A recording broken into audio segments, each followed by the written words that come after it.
Alex, what did you forget to do? Nothing. I'll repeat the question, obviously. What did you forget to do, Alex? I didn't book the guest. Didn't book the guest. Thank you. So when are we actually going to do parenting part 2? 2 weeks, maybe. Yeah. Fuck's sake.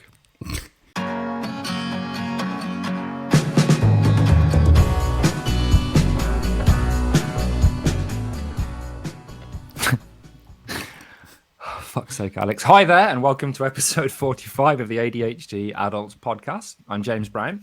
Usually, by my own admission, actually quite grumpy about working with Alex, but today I am so excited about how much Alex is going to hate this topic that I'm actually looking forward to working with him. So I'm delighted to be joined by that very said man. Recently voted least likely ever to seduce anyone, and yet improbably having had 4 children alongside zero sex appeal. Dr. Alex Connor, hi. Chicka chicka wah wah. I mean, you've just proved my point immediately, straight away about zero sex appeal. What did Lisa, who is obviously lovely, seeing you when you first met, was it just like a really, really long rebound period? Yeah. I mean, I don't care anyway, so don't answer. But how are you? He says warily. Excellent, thank you. Yeah, really good. Podcast numbers are still going up inexplicably and almost, as you incorrectly often say, exponentially. But we are still some way behind Gabby Logan. That's we've discussed this though. That's because clearly she spunk trumpets a lot, and I fought for us to change top tips to spunk trumpeting, largely just to combat Gabby Logan's success on her podcast, the name of which I don't know. And I also think it's probably where Joe Rogan's managed to be so successful with his podcast and spunk trumpets all the time. That and obviously talks bollocks. I don't know who that is. It's not surprising. Anyway, we've had a letter, James, from one of our many thousands of listeners. It's from I'm just going to check. It's from a Robert from Kidderminster, and he writes, "I've just heard the ADHD and Mothers podcast. James's mother has asked me to tell him he forgot his letter excusing him from the gym for this week and all previous weeks. Thanks, Robert. I'll let him know." We've had a real letter from Amy. I asked over on the Facebooks. She first wrote to us about the dopamine playlist on Spotify that we do. Mm-hmm. She wrote, "Thank you so much. I will apologise in advance for my husband and his fucked up taste adding songs to it." Then she said, "Can I also say how much we love the podcast? My husband is awaiting a diagnosis and found the podcast by chance. It is amazing to find something so informative, but an amazing sense of humour. It is like listening to his life story being read back to you. The chemistry between you and Moonface, as my husband calls Alex, as he never remembers his name, this is one of James's. It is fantastic. Brilliant. And I'm so very grateful to have found this podcast. Also, I personally love what has James lost, found, misplaced this week. If I hadn't actually spoken to Amy, I wouldn't believe that this was a true email. We like most of your letters coming in, but this one grates a bit. Baffling taste. Fucking brilliant. Awful. Thanks, Amy. We love them all. And we are still also growing our international base. We now have 123 countries, 123 countries. We think the new one might be Paraguay. So a huge Eguahipara to our Paraguayan listener. James, I'm assuming they speak Guarani rather than Spanish. I've been Googling again. And apologies for my poor long-distance nasal assimilation. Sorry, I'm just taking a second. Because I've gone from being really thrilled about doing this episode to instantly spending time in your presence really fucking annoyed. There's no real response to that, is there? Do you realise now you can put on your CV that you've bored listeners in more than 100 countries? This is literally just a vehicle for you to amplify your pathetic dad jokes, isn't it? Yeah. Anyway, as usual, this skid-marked pair of underpants with a hole in the seam of a podcast is a tragedy in 3 parts. We choose a theme. Last week we did parenting part 1, and we had the brilliant Jess on to talk about being a mother. And this week, because Alex forgot to arrange the guest for parenting part 2, which I'm again so looking forward to because you're going to get eviscerated, Al, we're focusing on a different but equally very important issue: sex. Now, mostly the reason for this is because in the deepest fibers of my body, I know that Alex is going to fucking hate this. Yep. And I just can't wait to watch him squirm. So the 3 parts as usual include Alex, the Psychoeducation Monkey, talking about sex. You will vomit during this, I promise you. Our personal reflections on sex, which now I read it back, I mean, how fucking ludicrous a sentence is that? You know, what our personal reflections, I don't know, take it or leave it, mate. Yeah, do what you want. Not always for me. And the third and final bit, and I can't stress how this will be purely hypothetical today, we'll cover some top tips, although maybe just a tip will be more appropriate for this subject. So, Alex, if it's possible, can you talk about sex and ADHD without us losing, broadly speaking, 2/3 of our listeners forever? I'm promising nothing. So, sex is defined as joking. That is a joke. Even I can't pull that one off, James. I feel like in editing I need to maybe add a ding every time there's going to be a double entendre in this. Every time I say pull that one off. Exactly, pull that off. Yeah, and there's going to be more that are going to crop up, so I might have to do that in editing. Yes. Good. Are you going to force that sound down everybody's throats, James?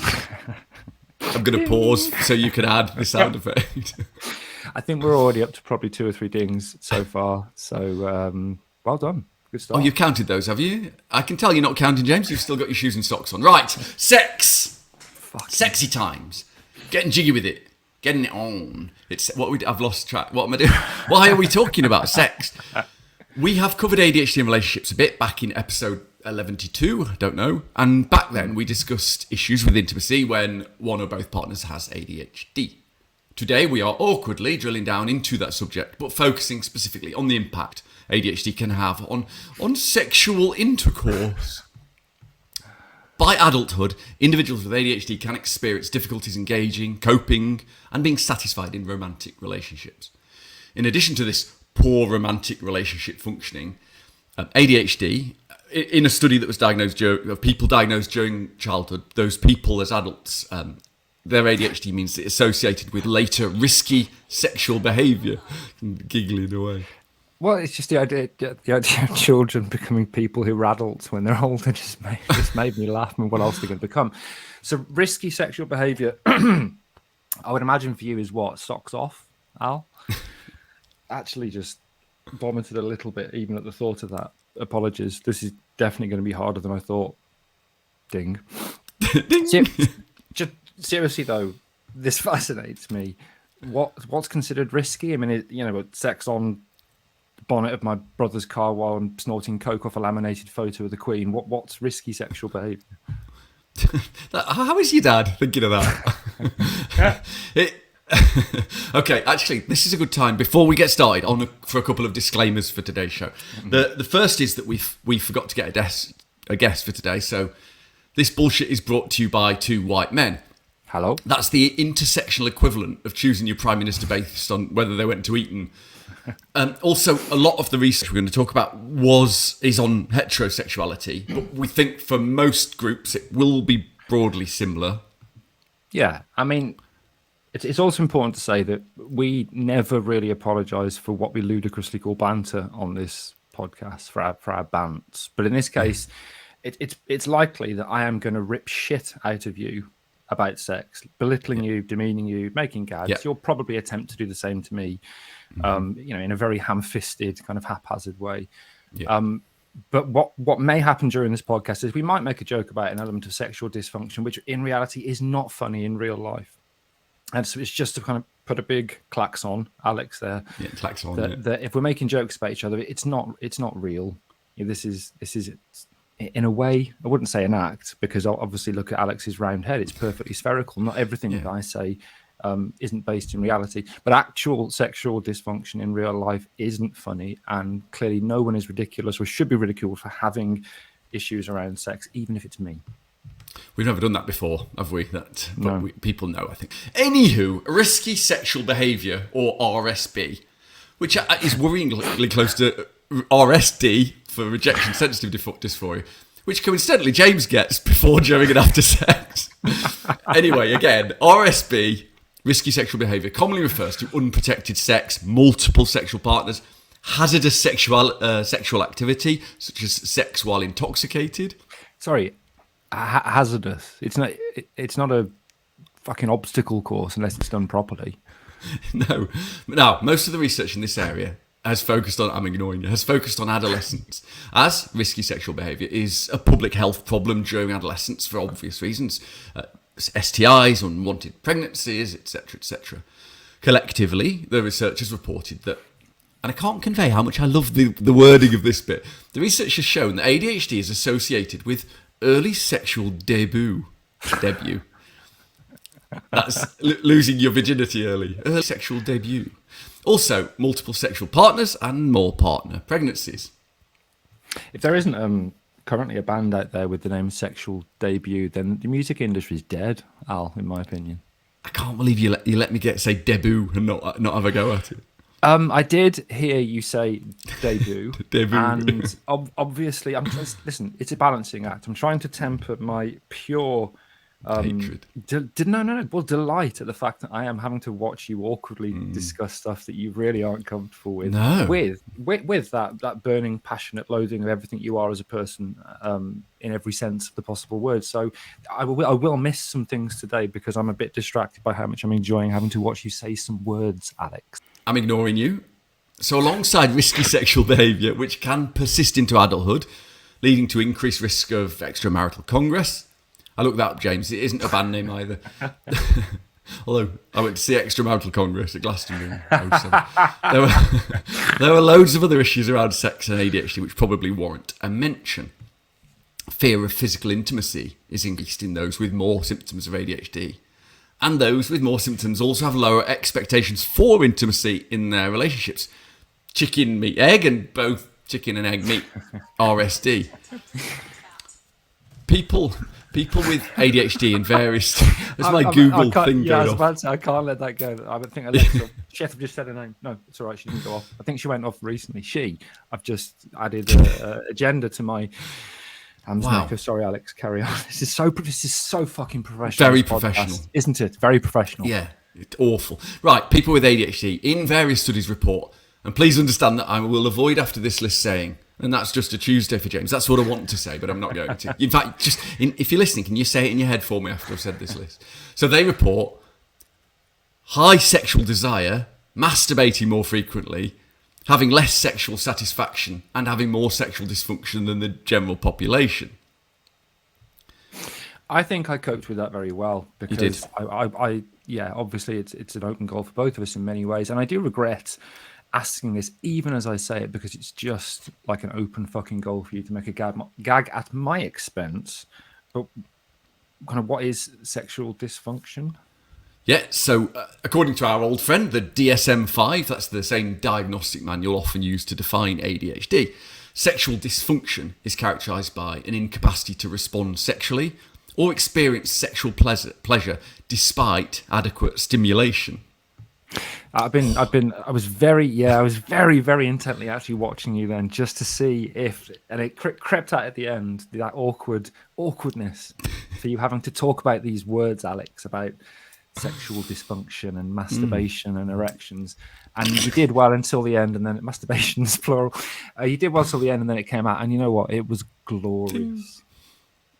Oh God, I know, James. I am not made for this. I've never ever in my life wanted a job where I have to say, despite adequate stimulation in front of James.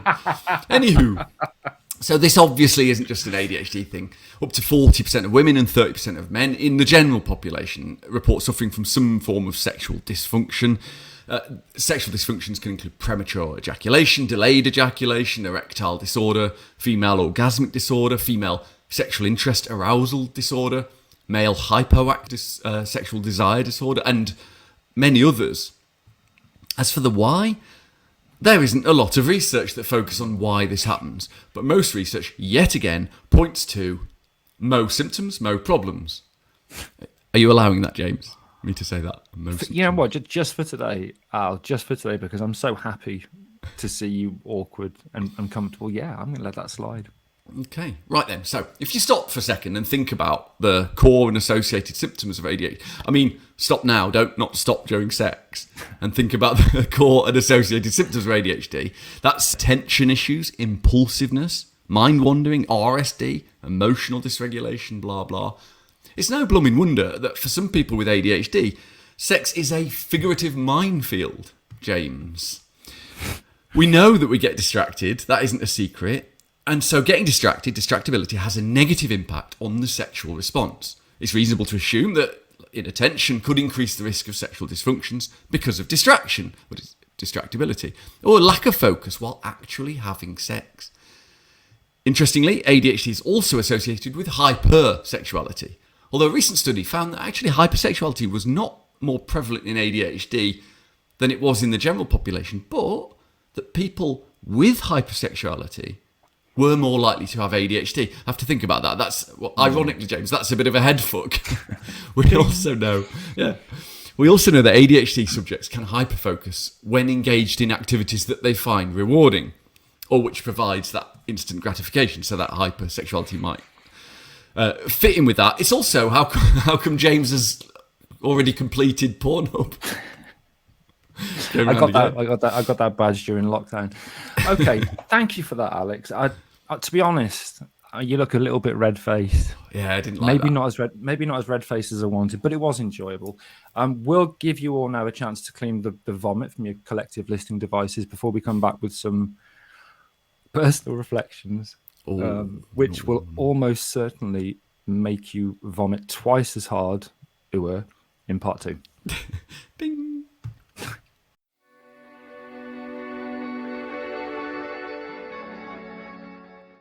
Hello and welcome back to episode 45 of the ADHD Adults, where we are talking about ADHD and going to bed with each other.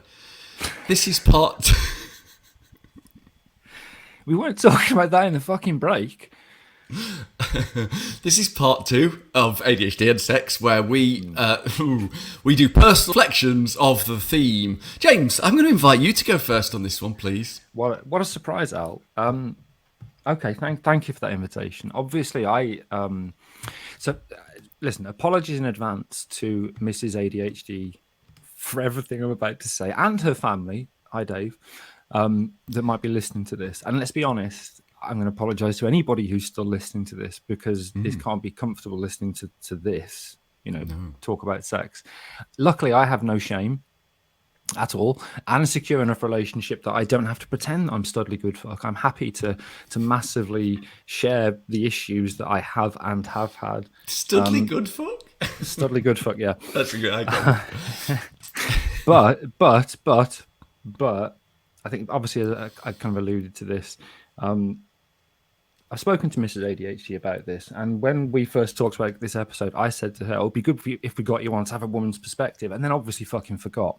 And that's one of the reasons that we have got a disclaimer that this is two cis, white men talking about sex. We don't have a woman's perspective, but equally, I haven't really checked any of this with her, whether it's okay to say it. So I'm going to get in trouble probably.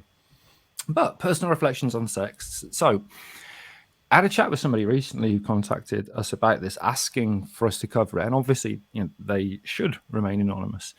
And I used, I generally wasn't even kind of joking when I said this. I used the line, "It's hard to maintain an erection when you're thinking about crisps." And fundamentally, that is for males who have ADHD engaging with a sexual relationship. Okay, take crisps out and put whatever it is you're interested in, Alex, kings and queens during the medieval times.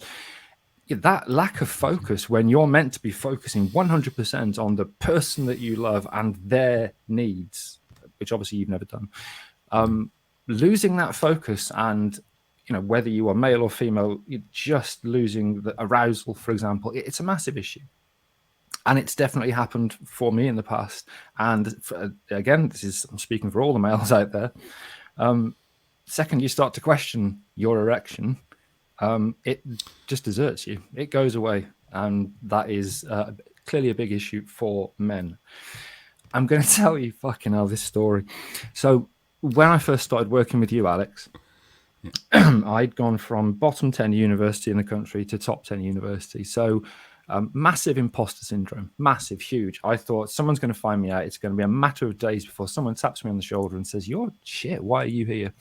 So, upon returning from work back home, one day I engaged in sexual congress with Mrs. ADHD, and during said sexual congress, our boss at the time, because I worked with you, phoned me, and I pushed her off and answered the phone call.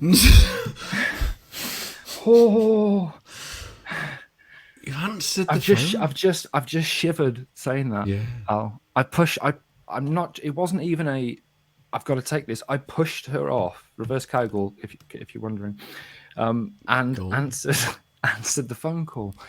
And obviously at the time, neither of us knew that I had ADHD. I hadn't really talked about imposter syndrome, but what the fuck?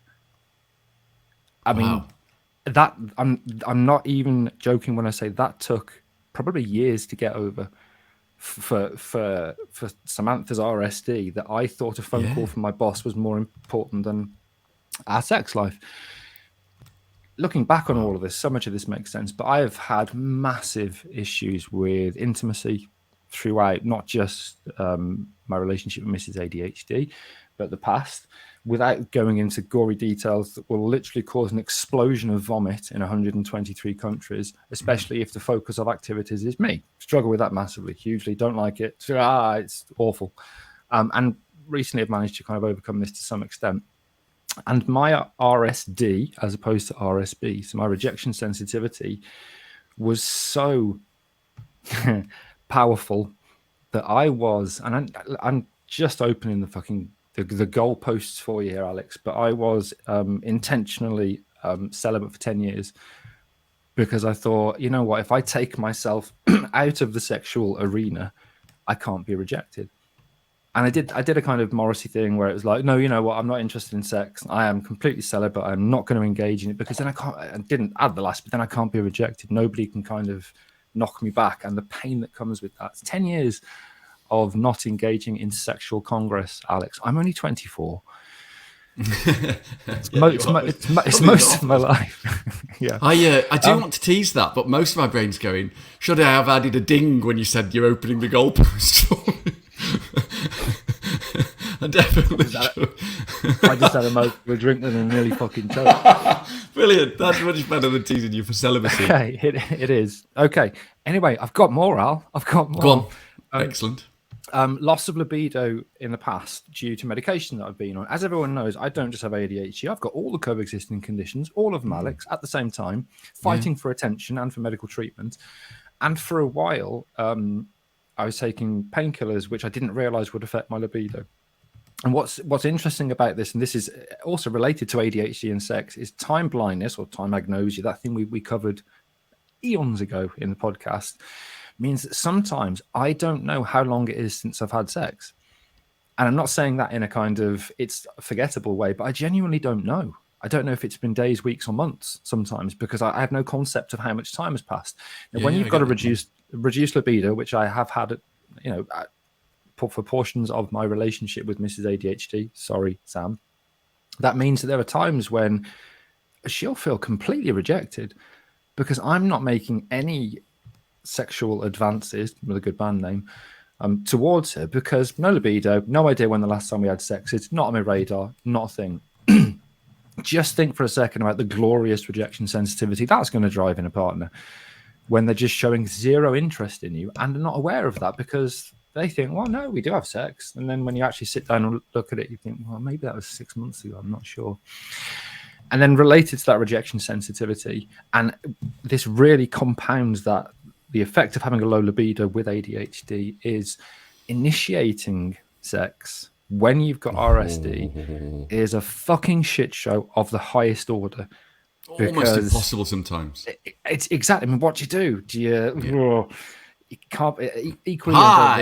Exactly. Equally, our hatred of routine, but the need for routine, all these things are problems, and therefore this can cause droughts in sexual activity.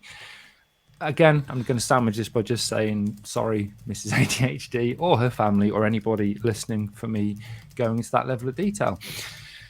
Alex, what about your personal reflections? Limited, I imagine. I hate this. No, mine's fine. Move on, man. It's all good. Okay, no, it's not really. I'm not going to talk about my current wife. That's not the right word for what not current wife. I mean my wife of now. I'm not going to, except to say that the initiating because of RSD is so huge it can cause relationship problems. I can feel rejected because I sort of did a half-assed touch of her shoulder and she didn't go, my God, take me now. And that's she's the same with me. Very good, yeah. She loves you. You're joking. So, but historically, yes, all of the things, intimacy, both difficult and necessary for me, and yet I struggle with RSD, so I need intimacy for any kind of sexual feelings, and that's very frustrating. My RSD is so strong that if I perceive in any way that I'm not wanted, then stick a fork in me, I'm done. I'm out of that relationship, that room. I'm out. I've been accused. Is it the stick a fork in me thing? Is that what's bothering you? I can. No, I wouldn't laugh at anything you've actually prepared as a joke, would I? No. It was a really fucking inappropriate thing. I was just miles away and I sniggered when you're talking about you having issues. But I genuinely, just because it was me. I take every opportunity to rip the piss out of you, but that was just incredibly bad timing. I was thinking of something else and sniggered while you're bearing your soul to our listenership. So sorry about that. Why can't you focus, James? What is wrong with you? Oh, it's the thing, isn't it? Yeah, it's the thing. Yeah, you got the thing. Yeah. I've been accused, possibly fairly, for decades of being unable to commit. James, my therapist called me a wild horse. James, wild horse, me. Perhaps you're just a wild horse. I am, but the reality was, I wasn't. I wasn't trying to sell me out. The cost of rejection was actually too high for sex and too high for any relationship. Actually, for me, for a long, long time. I was thinking about this, and the thought of going to a club is a really good example. It's baffling to me. They despise you in there, right? Why would anyone subject themselves to that?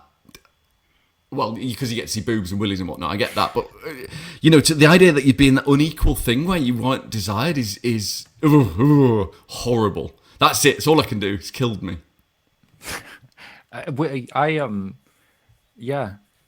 The whole the lap dancing club thing, etc. Even just the thought again of being the centre of attention is just. I don't know how you managed to work there for 2 years. To be honest, well, tips mostly, mate. Tips.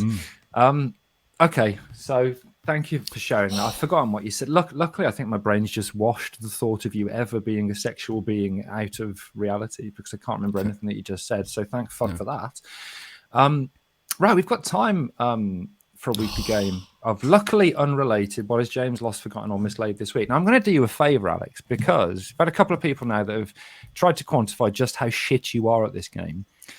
And what's come back is because I haven't uploaded all the videos to YouTube, we're a little bit short, but you're doing worse than you think and worse than I've said. So each week now, I'm going to give you options, okay? You've got a choice of 2 quizzes. And the option this week, and what we'll do is the one that you don't choose, we'll keep it on there for next week, just in case. So you've got a choice. And the subject is hotels or laptops. It feels like what you've said is that I'm going to be kind to you, Alex. And what you've actually done is extend the shit game even further. Yeah, I know. I'll have the first one because I don't know what either of the 2 works. I wasn't listening. Hotels and laptops, so you're going to go with hotels? Yes, please. Okay. Right. So I recently, as you are aware, travelled and stayed in a hotel with the usual levels of success when it comes to attending social events. But obviously, I left something behind in the hotel room. And I want you to have a pop at guessing what it was I left behind in the hotel room. So, if A is last shred of your dignity, then I know what it is. That went years ago, mate. It wasn't in the last couple of weeks. So the first option is, what did I leave behind in a hotel recently? Was it something that I could very fucking clearly get arrested for? And I'm not going to go into any more detail than that. Left it in the drawer. Was it my hairdryer, which, as you know, is vitally important to me? Or was it 3 phone chargers? Oh, that's good. That's really good. Right. Ad angle. I think that it can't be 3 phone charges because you're genuinely too stupid to have remembered 3 phone charges in the first place. I think that because of EU laws, hairdryers don't have a suck function anymore, so you're not bothered about it. And therefore, I think you left something illegal in the drawer. You know what? That's pretty sound logic, but you're wrong. Ah. I thought I had left something illegal in the drawer, but I hadn't. It turns out, Alex. But I did leave my hairdryer there, I believe. So With suck function. With suck function, yeah. So that's another loss. I don't know how. I have no fucking idea what the score is, but ultimately, even when you're given an option, you're shit at this game. So on that slightly disappointing note, expected note, who knows? We'll take a break and we'll be back for just a tip or spunk trumpeting, whatever you want to call it, in part 3.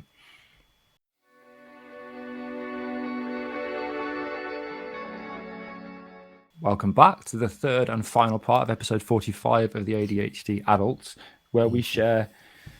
Yeah. Did you just say awful? Yeah. For fuck's sake. You're undermining our podcast. It's bad enough as it is, this podcast. Right. So those that do listen to the podcast and have stuck with us this far know that Alex sometimes nicks my answers for this part of the podcast, and therefore this happened when I started to let him go first. I'm pretty sure he's not stolen my answers this week. So I'm going to let you go first, Alex, with your top tips around ADHD and sex. Fire away, son. Fire away. Ding. I'm not the person for this top tips. I suspect, James, you're going to say what I'm about to say, which is talking isn't unsexy. Asking for validation isn't unsexy. If you need validation, it can be brilliant for you. If you're with an ADHD person in bed, James, where all sex should happen in bed, so if you are, we might not be paying attention to your needs, paying attention like everything else. If you have ADHD, try and remind yourself to check that you are paying attention in bed. Possibly, the only tip really is try and maybe remove distractions. James, get out of my Fiat 500, for example. I'm with a lady here. Get any distractions, that sort of thing. And disclaimer here, my top tips aren't mine. They're in from an article in the Medical News Today, which is really good. I'll try and find it and stick it on the internet at some point. James, help. Thank you for your authentic top tips there, Alex, and for bearing your soul. But actually, no, genuinely thank you for just not having to talk about you having sex and making me think about that awful concepts. But you're right. And again, you probably have looked at my answers to some extent. Communication is at the center of almost all relationship issues, whether one or both or none of you have got ADHD. And for sex, it's almost more important than any issue. And this is, for our international listeners, by the way, something that the British are not very good at talking about. It's a stereotype, but there's some validity to that. We're not very good at openly talking about sex, and that just compounds the problems associated with ADHD and sex. But it's so important.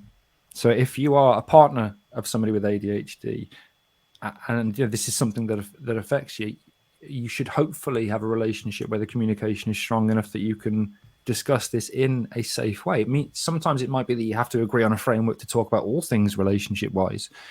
And that means, not using I and you, using neutral language, trying to take the barbedness out of that conversation. But you've got to talk about these things because they just become an unspoken subject and things generally get worse. Relationship counseling, a specific ADHD relationship counseling, or specific sex counseling can really help. I have some lived experience of this, and somebody who thought they were going to get loads of money out of me and a partner I won't name, and actually one session, and things got better. It's also really important, again, that we're coming from this very cis male heterosexual angle, and therefore a lot of this is kind of easier for men because you can now get Viagra over the counter, and therefore those issues with I can't maintain an erection when I'm thinking about crisps are somewhat mitigated by the fact that I can think about crisps all day if I've taken an erectile dysfunction tablet.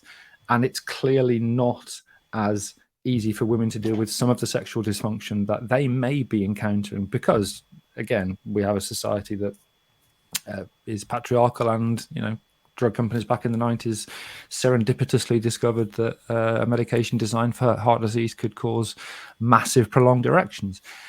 But in all of that, Yes, monkey bonus. So in all of that, it's just communication is the most important thing. If you can talk to each other openly and safely, and if you can't, then like I say, there are really incredibly useful therapists out there who can help you discuss these issues in a way that does feel safe, and where you don't feel kind of targeted or diminished in any way.